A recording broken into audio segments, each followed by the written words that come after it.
오늘도 하나님 받으시는 예배 드리고 은혜 많이 받으시기를 축복합니다. 요한복음 5장 1절부터 9절에 보니까요, 예수님께서 베데스다 못에 38년 된 누워서 걷지 못하는 병자를 고쳐주시는 사건이 기록이 되어 있습니다. 그 1절의 말씀의 시작이 이렇습니다. 그 후에 유대인의 명절이 되어 예수께서 예루살렘에 올라가시니라, 이렇게 말씀으로 시작을 합니다. 여기 사용되어지는 명절이라는 단어에는 어떤 기다림과 희망이 담겨 있습니다. 저는 명절이란 말을 또 단어를 접할 때마다 어렸을 때가 생각이 납니다. 어렸을 때 60년대 말 70년대 초에 제가 굉장히 시골 출신인데요. 그 명절 때가 되면 그 장항선 완행열차가 지금은 없어졌다고 제가 들었는데요. 완행열차를 타고 손에 선물 꾸머니를 들고 명절을 새로 내려오던 수많은 사람들이 생각이 나고요. 그 중에는 저희 누나, 저희 형님도 있었고요. 둘째 형님이 크게 손이 커가지고요. 둘째 형님이 이 엄청난 선물을 가지고 왔던 그런 기억도 나고 그렇습니다. 그런데 이스라엘 백성들에게 있어서 이 명절이라는 것, 오늘 말씀드리는 요한복음 5장 1절 이하에 나오는 이 명절은 유월절로 알려진 그런 명절입니다. 출애굽을 기념해서 하나님께 감사해서 지키는 절기입니다. 가장 큰 명절입니다. 이 명절이라는 것이요, 온 가족이 만나는 기쁨 외에도 지금까지 베풀어 주신 하나님의 은혜에 감사하는 그런 절기이기도 하고요, 또 감사와 찬양을 올려드렸던 가슴 벅찬 신앙적인 그런 의미를 담고 있는 명절이기도 합니다.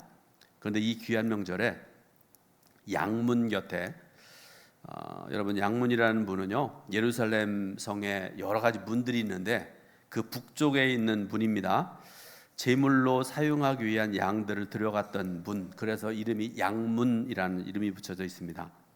히브리 말로 베데스다라는 못이 있었습니다. 이 베데스다라는 말은 자비의 집, 은혜의 집, 긍휼의 집, 그런 뜻을 가지고 있는 그런 못입니다. 베데스다. 그 주위에는 수많은 병자들이 있었다, 이렇게 말씀을 하세요. 이유가 뭔가 하면 이따금씩 천사가 내려와서 물을 움직이게 하는데 가장 먼저 들어가는 자는 어떤 병에 걸렸든지 낫게 되었다, 이렇게 말씀을 하세요. 여러분, 그 병자들 중에는요 38년이나 누워 있어야 했던 사람, 한번 생각을 해보세요. 병자들이, 수많은 병자들이 있었습니다. 어떤 사람은 다리가 좀 불편하고 어떤 사람은 뭐 이거 여기도 아프고 저기도 아프고 그런 사람들인데요, 그 중에서 38년이나 누워 있어야 했던 사람, 굉장히 불쌍한 사람이죠. 여러분, 10년이라면 우리가 흔히 하는 말이 강산도 변한다, 이렇게 말씀하는데요, 강산이 4번이나 변할 그런 시간, 베데스다 못에 들어가기 원하는데 들어가지 못했다, 그런 말씀 아니겠습니까? 그래서 그는 이제 막연한 어떤 기대도 갖지 못했을 것이고요, 가슴은 절망으로 가득 채워져 있을 그런 상황이었습니다. 그런데 너무나 감사한 것이 예수님께서 그 38년 된 병자를 주목해 보셨다는 사실입니다. 6절 말씀 중에 보니까요, 예수께서 그 누운 것을 보시고 병이 벌써 오래된 것을 아시고, 이렇게 말씀을 하세요. 얼마나 감사한 일입니까? 오늘 시간에 예배드리는 우리 성도 여러분들도 많은 예배드리는 사람들 가운데 하나님께서 주목해 보시는 그런 성도 되시기를 주님의 이름으로 축원합니다. 예수님의 찾아오심도 은혜고요, 그리고 절망 가운데 있던 38년 병자를 주목하신 이거 은혜입니다. 그리고 그의 모든 것을 익히 아시는 예수님께서 6절 뒷부분에 보니까 이르시되, 이렇게 말씀을 하고 계세요. 은혜 중에 은혜입니다. 여러분, 그 말씀 속에 희망이 있습니다. 38년 된 병자가 그곳에서 몇 년을 기다렸는지 모르지만 절망할 것밖에 없었던 곳에 예수님이 찾아오셨고, 예수님의 은혜와 긍휼이 베데스다 못을 덮었다라는 그런 말씀입니다. 자, 오늘 우리가 사사기 15장 1절부터 20절 말씀을 읽었는데요, 그런데 여러분, 말씀 중에 삼손이라는 유명한 사람이 나오잖아요. 다 몰라도 삼손이라는 사람 이름은 우리가 알 수 있을 텐데요, 성경을 많이 안 읽으신 분들은 그 내용, 구체적인 내용을 잘 모르신 분들이 있을 것 같아서요, 제가 그 내용을 좀 설명을 해드릴게요. 먼저 삼손이라는 사람은요, 성경 말씀 보니까 나실인 이렇게 말씀을 하세요. 나실인, 어떤 사람인지에 대해서 말씀드립니다. 세 가지 나실인에 대해서 말씀하는데, 하나는 독한 술을 마시지 않는 사람, 두 번째로 머리카락을 밀지 않는 사람, 세 번째로 시체를 만지지 않기로 서약한 사람. 지금도 여러분 이스라엘 사람들 가끔 이렇게 인터넷 같은 데 보면요, 그 유대인 그 원리주의자들 나오잖아요. 까만 옷 입고, 머리도 남자가 깎지 않아 가지고 길게 따라 내리고요, 수염도 안 깎습니다. 이 사람은 군대도 안 갑니다. 직업도 없습니다. 나라에서 다 먹고 살린다고 그래요.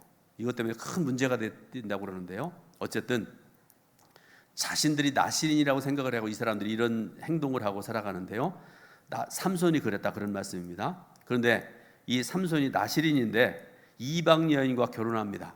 블레셋 여인과 결혼을 했는데, 근데 아내가 그를 배신하고, 그 다음에 장인도 그를 배신하고, 블레셋 사람들의 불의함에 분노를 느껴서 이 사람이 고향으로 돌아가 버려요.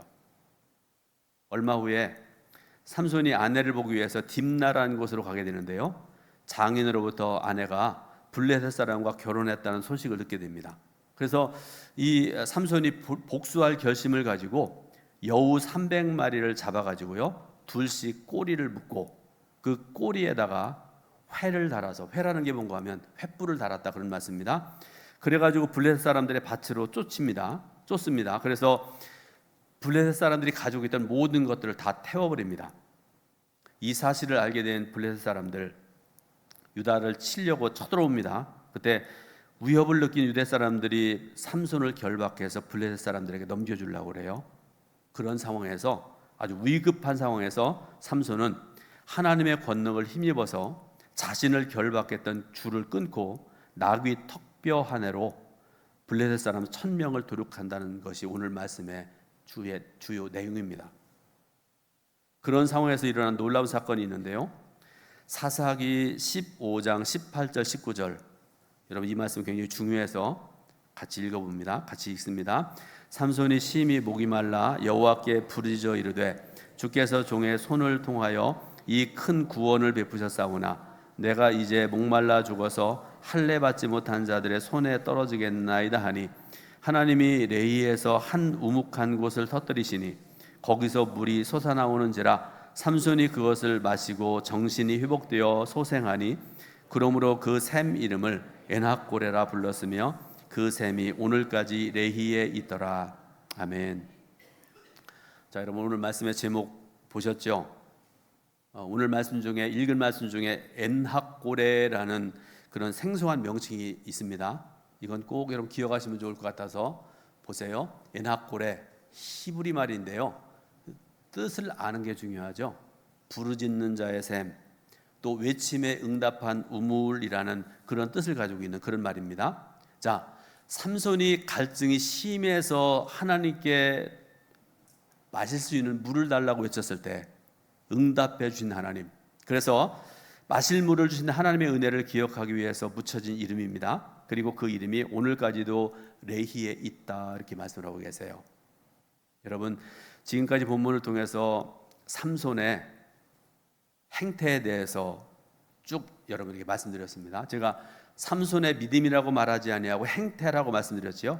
그런데 삼손의 삶과 모습이 하나님 보시기에 합당한 삶이었을까요? 아니면 합당하지 못했을까요? 행태라는 말과 관련해서 생각해 보면 알 수 있으리라고 생각을 합니다. 전혀 아닙니다. 그런데 왜 하나님께서는 하나님 말씀대로 순종에 살지 못하는 삼손에게 엔학골의 은혜를 베푸셨을까요? 그 이유가 뭘까요? 하나님께서 베푸시는 은혜와 긍휼, 그 뜻이 무엇인지, 왜 삼손에게 그렇게 큰 은혜를 베푸셨는지, 그 긍휼을 베푸셨는지 오늘 본문을 통해서 네 가지를 생각하면서 함께 은혜 받으려고 합니다. 첫 번째로, 성도를 에워싸고 있는 악의 세력이 아무리 견고할지라도 성령의 권능을 힘입은 자들에게는 불에 탄 삼줄과 같이 소멸된다는 말씀입니다. 14절 말씀, 15장 14절 말씀을 잘 생각하시면서 읽으시기 바랍니다. 삼손이 레히의 이름에 블레셋 사람들이 그에게로 마주 나가며 소리 지를 때 여호와의 영이 삼손에게 갑자기 임하심에 그 팔 위에 밧줄이 불탄 삼과 같이 그의 결박되었던 손에서 떨어진지라. 아멘. 자, 말씀 중에요, 여호와의 영이 삼손에게 갑자기 임하심에라고 말씀하시죠. 그런데 여러분, 여호와의 영이 임하시는 것 이번만이 아닙니다. 14장 6절에도 여호와의 영이 삼손에게 강하게 임하시니 이렇게 말씀을 했고요, 14장 19절에도 여호와의 영이 삼손에게 갑자기 임하시니 이렇게 말씀을 하세요. 그러니까 여러분, 삼손이라는 사람 얼마나 하나님께서 은혜를 부셨는지, 시시때때로 여호와의 영이 임하는 사람, 하나님께서 함께 하시는 사람, 성령께서 그와 동행하시는 사람이었다는 것을 알 수 있는 그런 사람입니다. 그래서 성령이 함께 하심으로 14장 6절에 큰 사자를, 염소 새끼를 찢는 것 같이 찢었다 이렇게 말씀을 하세요. 얼마나 힘이 좋고 능력이 많은 사람이라는 것을 알 수 있는 그런 말씀이잖아요. 그리고 오늘 본문에도 보니까요, 블레셋 사람들이 삼손을 묶었을 때 13절 중에 보니까 이런 말씀이 있어요. 새 밧줄을 둘로 결박하고 이렇게 말씀을 하세요. 무슨 말씀인가 하면, 예전에 사용했던 줄을 사용했던 것도 아니고요, 그리고 낡은 줄을 사용했던 것도 아니고 새 줄로, 그것도 두 겹으로 결박했다는 것인데, 이것은 삼손이 얼마나 힘이 강한 사람인가를 알 수 있는 그런 말씀이고요, 또 하나 블레셋 사람들이 삼손을 굉장히 두려워했다는 것을 나타내는 그런 말씀이기도 하고 그렇습니다. 또 한 가지 말씀 중에 더 중요한 말씀인데요, 그의 팔 위에 밧줄이 불탄 삼과 같이 그의 결박되었던 손에서 떨어진지라 이렇게 말씀을 하세요. 우리 어르신들 삼 아시죠? 삼줄 아세요? 삼으로 만든 줄. 제가 주석을 찾아봐도 찾아볼 수도 없고 하든 여러 가지 찾다 간신히 찾은 내용들이 그렇습니다. 삼줄, 삼을 꼬아서 만든 줄이라는 사전적인 의미가 있더라고요. 그런데 불탄 삼줄 무슨 뜻인가 하면, 삼을 꼬아가지고 줄을 만들면 단단한데, 그런데 불에 타면 아무런 힘 없이 재처럼 사라져버린다. 그런 거 있잖아요, 여러분. 불에 타도 어느 정도 흔적이 남아있는 것도 있는데, 어떤 경우는 흔적도 없이 사라져버리는 경우 있잖아요. 후자입니다. 무엇을 말씀합니까? 하나님의 권능, 성령님의 힘과 능력을 믿고 의지하는 사람에게는 어떤 악한 세력의 속박에서도 벗어날 수 있는 자유함을 얻을 수 있다, 그런 말씀입니다. 그러나 하나님 믿지 아니하면 불에 탄 삼줄같이 될 수밖에 없다. 사랑하는 여러분, 하나님의 권능을 믿으시길 바라고, 성령님의 권능과 힘을 믿으시길 바라고, 강력한 그리스도인이 되어 살아가시기를 주님의 이름으로 축원합니다. 두 번째로, 하나님은 세상에서 멸시받고 버림받는 자들을 통해서 당신의 놀라운 계획들을 이루어 가신 하나님이시라는 사실입니다. 고린도전서 1장 27절부터 29절 말씀, 굉장히 중요하고 우리에게 은혜 되는 말씀인데요, 같이 말씀이 있습니다.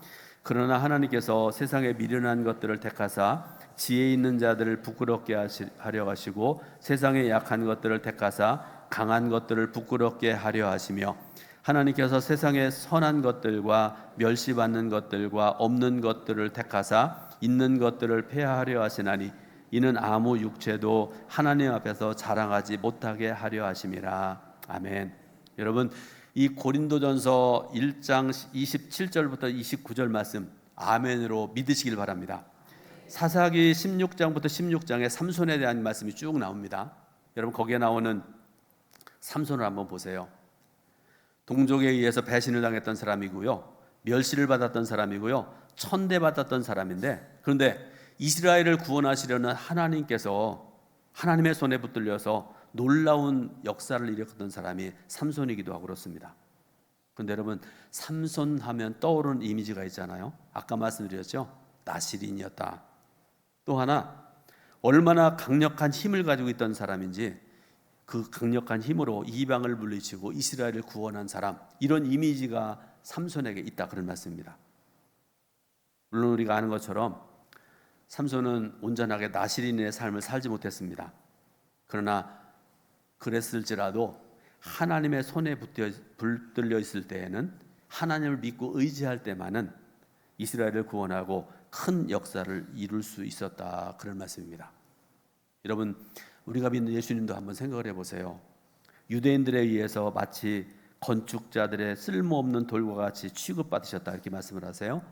사도행전 4장 11절에 유명한 말씀입니다. 이 예수는 너희 건축자들의 버린 돌로서 집 모퉁이의 머릿돌이 되었느니라, 이렇게 말씀을 하세요. 자, 여러분, 제가 돌 두 가지를 여러분들에게 말씀드릴 텐데요. 하나는 버린 돌. 길거리 걸어가다가 산에나 이렇게 여러분 아무 쓸모없이 이리저리 굴러다니는 돌 있잖아요. 또 건축하는 곳에서 이런 돌을 너무 반듯하게 이렇게 다듬어 가지고 써야 되잖아요. 거기서 잘려져 나온 이렇게 된 돌멩이 같은 이런 것들 쓸모가 없잖아요. 그런데 조금 전에 읽었던 사도행전 4장 11절을 보니까 예수님을 뭐라고 말씀하시는가 하면 집 모퉁이의 머릿돌이 되게 하셨다, 이렇게 말씀을 하세요. 여러분, 집 모퉁이의 머릿돌 한번 보실까요? 네. 이쪽에도 돌로 쭉 쌓아왔고요, 이쪽에도 돌로 쭉 쌓아왔습니다. 이 돌로 쌓아온 이 돌 집이 만나는 곳, 이 모퉁이, 저게 모퉁이의 머릿돌입니다. 여러분, 집을 짓는데 반드시 있어야 될 돌입니다. 다시 말씀드려서 유대인들은 메시아 예수님을 알아보지 못했을 뿐만 아니라 멸시하기까지 했지만, 하나님께서는 그 예수님을 성전 모퉁이의 돌과 인류를 구원하시는 구원자로 삼으셨다라는 그런 말씀입니다. 이와 같이 오늘도 하나님께서는 세상에서 멸시와 천대를 받는 자들을 들어서 하나님의 경륜을 이어가시고, 하나님께서 그를 명예롭게 하시고 높이시는 하나님이시다, 그런 말씀입니다. 그러므로 성도들은 하나님과 사람들 앞에서 더욱 겸손할 수 있어야 됩니다. 그리고 자신을 낮추는 자들이 되어야 됩니다. 그러면 하나님께서 어느 사이에 우리를 높여주실 줄로 믿으시길 바랍니다. 세 번째로, 우리의 영적인 갈증을 해소할 수 있는 분은 오직 하나님 한 분뿐이시라는 사실을 알아야 됩니다. 자, 사사기 15장 15절과 16절 말씀을 또 한번 읽어보겠습니다. 삼손이 나귀의 새 떡뼈를 보고 손을 내밀어 집어들고 그것으로 1000명을 죽이고 이르되 나귀의 턱뼈 한 더미 두 더미를 쌓았으며 나귀의 턱뼈로 내가 1000명을 죽였도다. 아멘. 자, 삼손이 성령님이 임하셔서 그 강력한 힘으로 블레셋 사람 1000명을 쳐 죽임으로써 이스라엘 백성들의 자유에 대한 갈증을 해소시켜 주셨다, 그런 말씀입니다. 그런데 그건 일시적인 것이었고요. 18절 말씀 보게 되니까요, 삼손 자신은 영적으로 심히 목말랐다, 이렇게 말씀을 하세요. 왜 그랬을까요? 백성들에게는 목마름을 해소해 주었지만 자신은 심히 목마른 이유가 있을 거 아니겠습니까? 여기에 대한 해석들 제가 일부에는 말씀드렸는데요, 중요한 것 아니어서 제가 넘어가려고 합니다. 어쨌든 백성들의 문제는 어느 정도 해결해 줬지만 자신은 영적으로 굉장히 목말랐다, 그런 말씀이죠. 여러분, 15절과 16절 말씀, 아까 우리가 읽었던 말씀인데요, 제가 한 30초 정도 시간을 드릴 테니까요, 15절과 16절 말씀을 자세히 한번 읽어보시고요, 거기서 중요한 거 한 가지 좀 찾아보시면 좋겠습니다.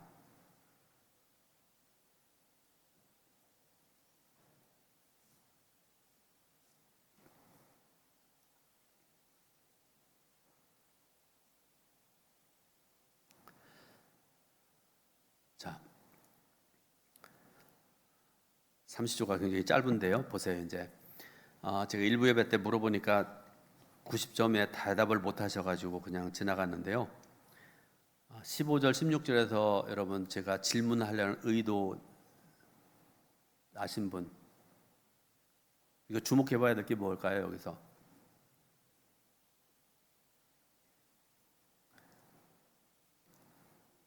16절 후반절에 보니까요, 내가 1000명을 죽였도다, 이렇게 얘기를 합니다. 근데 여기서 1000명 죽이나 10,000명 죽이나가 중요한 게 아니라 내가 했다 하는 거. 여러분, 지금도요, 저 같은 목사들 특히 조심해야 되고 교회에서 큰 일을 감당하는 성도들도 조심해야 됩니다. 내가 한 게 아니라 하나님이 하셨습니다. 범사가 그렇습니다. 근데 어떤 어리석은 사람들은 내가 했다고 그래요. 자기가 하지도 않았으면서도 내가 했다고 그럽니다. 자랑하려고 그럽니다. 이 삼손이 바로 그런 짓을 했다, 그런 말씀입니다. 내가 1000명을 죽였도다. 분명히 하나님께서 하셨는데 내가 했다고 생각한 것입니다. 그래서 그가 고백할 때 이렇게 고백했어야 마땅하잖아요. 하나님께서 하셨습니다. 그렇게 고백하고 감사해야 되는데 그러지 않았습니다.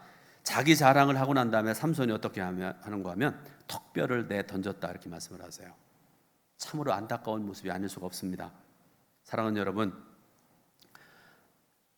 오늘 우리의 영적인 갈급함을 해소하시는 분도, 내 대적과 싸워서 이기게 하시는 분도 오직 하나님 한 분뿐이라는 사실을 믿으시길 바랍니다. 마지막으로 하나님께서는 부르짖는 자의 기도를 들으시는 하나님이십니다.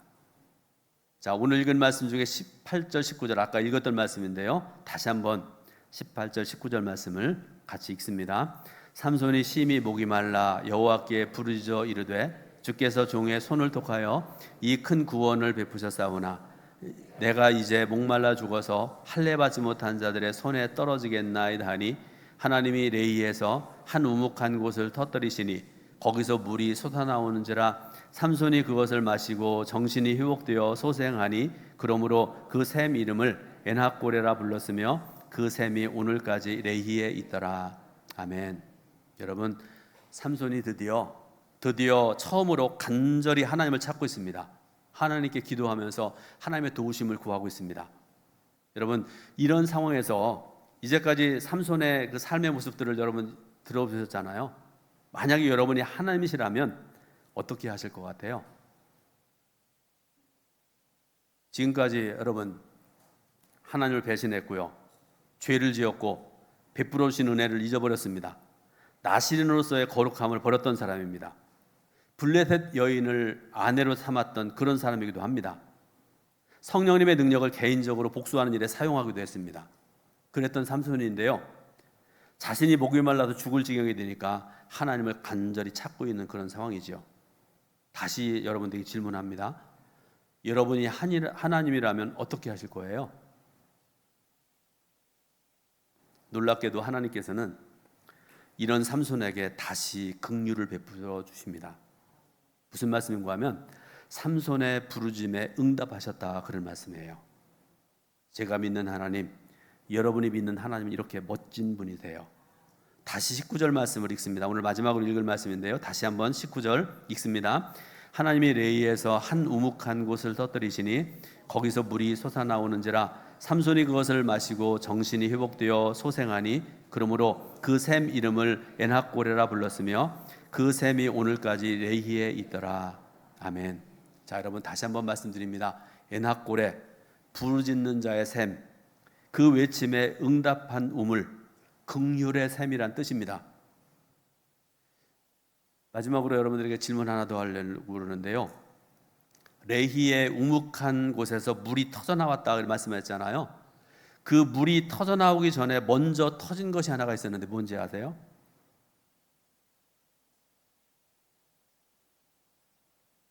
삼손의 기도가 먼저 터졌습니다. 삼손의 간절한 기도가 먼저 터져나온 뒤에 물이 터져나온 것입니다. 그래서 그 이름이 엔하꼬레, 부르짖는 자의 샘이다, 이렇게 이름 붙였다, 그런 말씀 아니겠습니까? 사랑하는 여러분, 기도의 사람 되시기 바랍니다. 기도하지 않으면서 불평하고 원망하고 하나님 응답하지 않는다고, 하나님 안 계신 거겠다고 어리석은 소리 하지 말길 바라고요. 항상 기도가 앞서는, 이런저런 일 행하기 전에 먼저 하나님께 기도하고, 그래서 여러분의 삶 속에서 엔하골의 은혜의 샘이 날마다 터져나올 수 있기를 주님의 이름으로 축원드립니다. 기도하겠습니다. 하나님의 크신 은혜와 사랑을 감사드립니다. 오늘